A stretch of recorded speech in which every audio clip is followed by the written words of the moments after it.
En fait, on dit toujours aux patients attention à la montagne, ne montez pas trop haut, parce qu'effectivement, on manque d'oxygène quand on monte en altitude.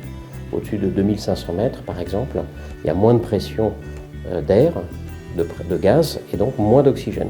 Et pour nos insuffisants respiratoires, ils vont se retrouver avec moins d'oxygène.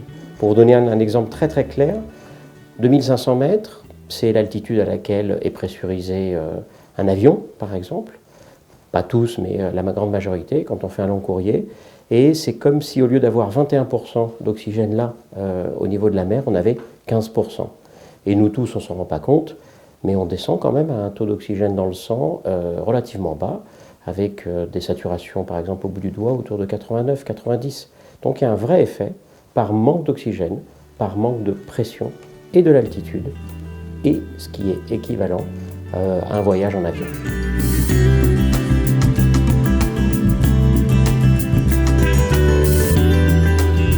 Anticipation, c'est vraiment le mot-clé. Quand on est insuffisant respiratoire, et en général avec une maladie chronique, on ne doit pas voyager sans préparation. Mais le message clé, quand même, c'est d'aller voir son pneumologue au moins 15 jours à l'avance.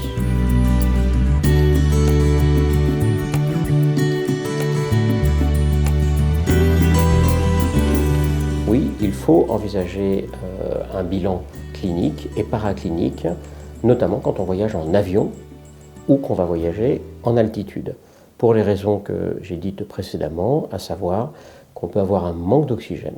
Et quand on est à la limite d'avoir besoin d'un appareillage respiratoire, ou qu'on est déjà essoufflé, ou déjà avec un manque d'oxygène au niveau terrestre, eh bien pendant le voyage, on peut avoir une exacerbation ou décompenser son insuffisance respiratoire, donc il faut faire une évaluation.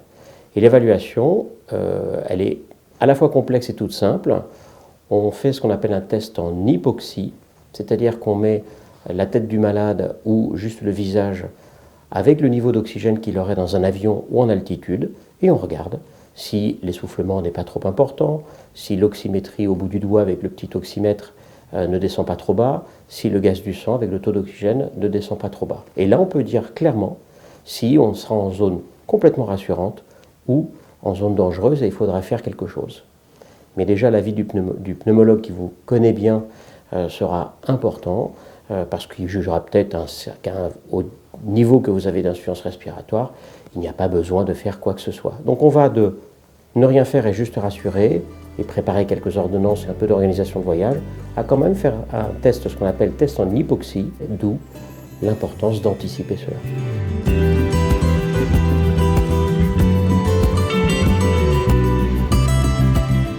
Quand on voyage avec du matériel respiratoire, l'organisation, la complexité de l'organisation se multiplie de manière importante. Et là, il faut se faire aider. Il ne faut surtout pas y aller tranquillement en se disant « je connais bien mon matériel et je pourrais voyager », car il y a énormément de contraintes. La première, c'est pour le pneumologue, est-ce que le niveau d'assistance, le niveau d'appareil que j'ai ou que je n'ai pas, qu'il faudra peut-être rajouter, est suffisant. Donc déjà, le pneumologue doit dire est-ce qu'il faut ou pas un appareil, est-ce qu'il faut changer ou pas les réglages. Très important. Ensuite, le prestataire qui fournit les appareillages respiratoires ou le pharmacien va dire est-ce que cet appareil peut voyager dans un avion, est-ce qu'il peut monter dans un avion, est-ce qu'on peut l'utiliser, car on ne peut pas utiliser tous les appareils respiratoires dans un avion. Par exemple, on ne peut pas monter avec sa bouteille à oxygène dans un avion. On ne peut pas monter avec trop de lithium et des batteries dans un avion. Et ensuite, il faudra voir avec le médecin de la compagnie aérienne aussi, quand vous prendrez votre billet, signaler que vous êtes avec un appareil ou avec une maladie et voir si, normalement, si vous avez des appareils, si ces appareils peuvent voyager et s'ils sont agréés. Et après, il y aura toute une préparation aussi à faire. Donc c'est une vraie logistique avec laquelle il faut compter et se faire beaucoup aider par le prestataire, qui sont vraiment là pour ça et qui aident bien.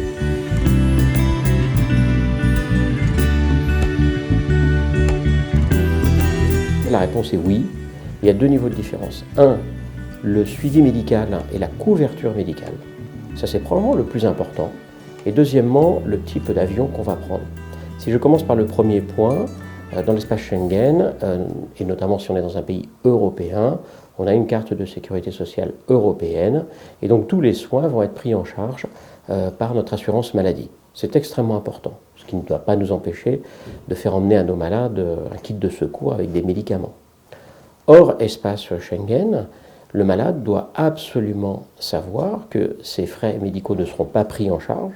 Il faut avoir une assurance en plus de l'assurance maladie, une assurance privée et rapatriement et qui couvre les frais médicaux si on part dans un pays hors espace Schengen.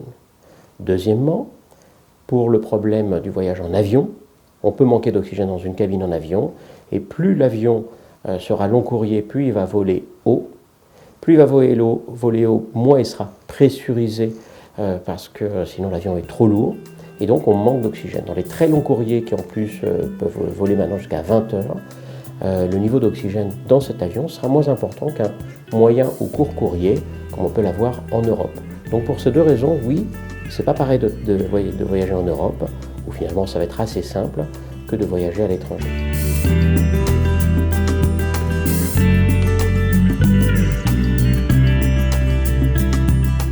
Alors du point de vue sanitaire, bien évidemment, ça dépend aussi dans quelles conditions vous allez voyager.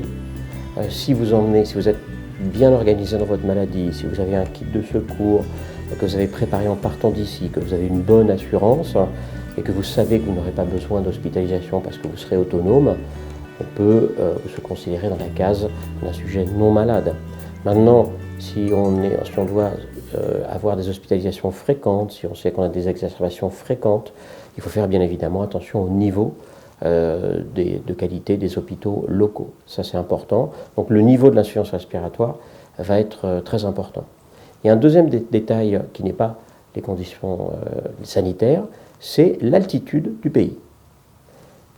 Quand on est, pour les mêmes raisons que je vous ai dites au départ, en avion et à la montagne, on manque d'oxygène à l'altitude, et donc il faut faire attention à certaines villes qui sont largement au-dessus de 3000 mètres, notamment dans certaines villes d'Amérique du Sud, la Bolivie, le Mexique, le Pérou, et on peut arriver à se retrouver très essoufflé, rien qu'en descendant de l'avion, parce qu'on est à plus de 3000 mètres d'altitude. Donc attention aussi, si vous voyagez, et que vous êtes dans un pays en grande altitude quand on a une insuffisance respiratoire.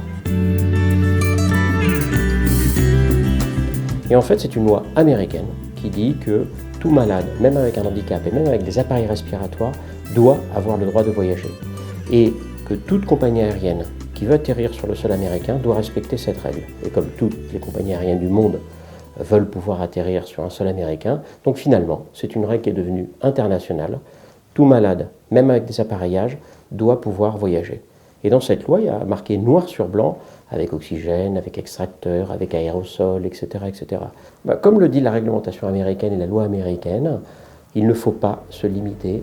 Il faut que tous les patients, même avec un handicap respiratoire, même avec une insuffisance respiratoire, même avec des appareillages respiratoires, puissent voyager.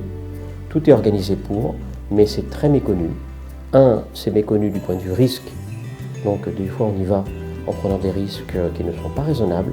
Et c'est méconnu du point de vue prise en charge, mais quand tout s'organise bien en anticipation, ça va se passer très bien et sans aucun problème.